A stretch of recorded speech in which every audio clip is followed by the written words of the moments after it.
One thing's needful. This is a hymn that goes with the reading from Luke chapter 10 about Mary and Martha. Mary sat at Jesus' feet and listened to his teaching, while Martha was busy working and getting upset because Mary wasn't helping her. Jesus told Martha that only one thing is needed, namely to attend to Jesus and his word. And that then gives us the theme for this hymn. Stanza 1. First thing, notice the semicolon. Lord, this treasure goes with teach me highly to regard. It doesn't go with one thing's needful. So one thing is needed, one thing is required, one thing is important. I'm going to say one thing is important. Lord, teach me to cherish this treasure. All other things at first seem to give pleasure, later become a burden, heavy. Our heart is fretting, worrying, and working, never gets true happiness. One thing is important, needful. All others, worthless. Now notice, vain is worthless. It's not look at me vain, but it's worthless. And for the concept of loss, that I count all but loss, I would say give up all. So I give up all things for having Christ. Stanza 2. Now, I never want to fingerspell in the hymn, but here we're kind of stuck.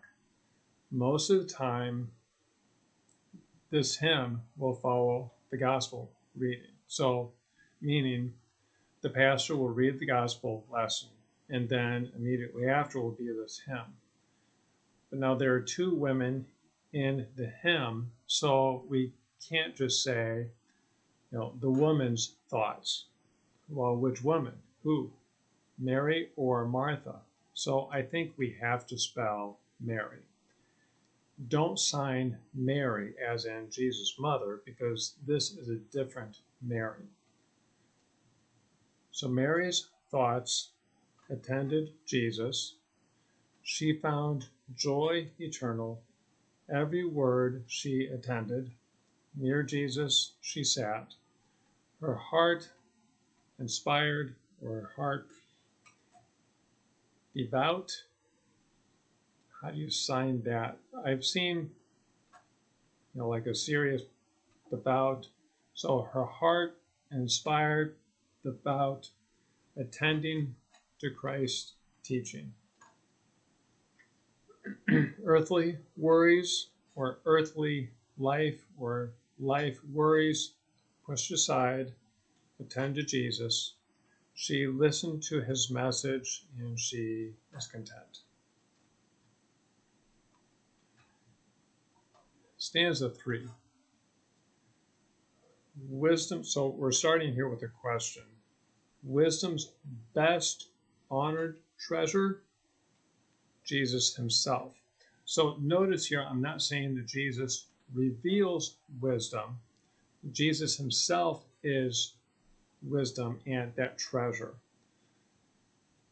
You give me pleasure, or you give me joy, or you give me happiness.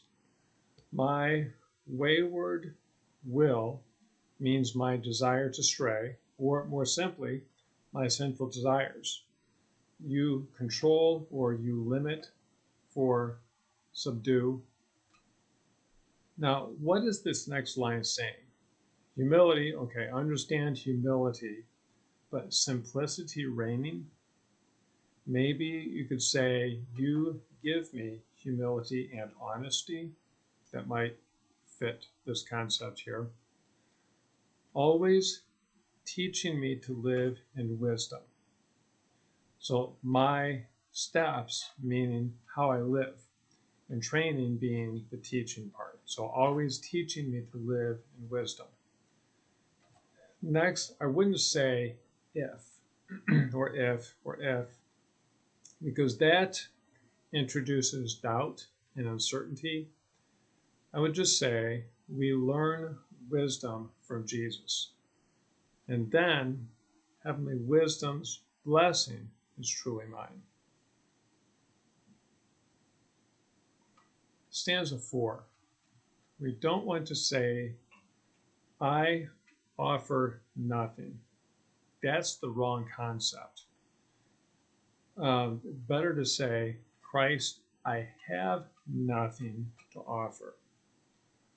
Only you are my highest good.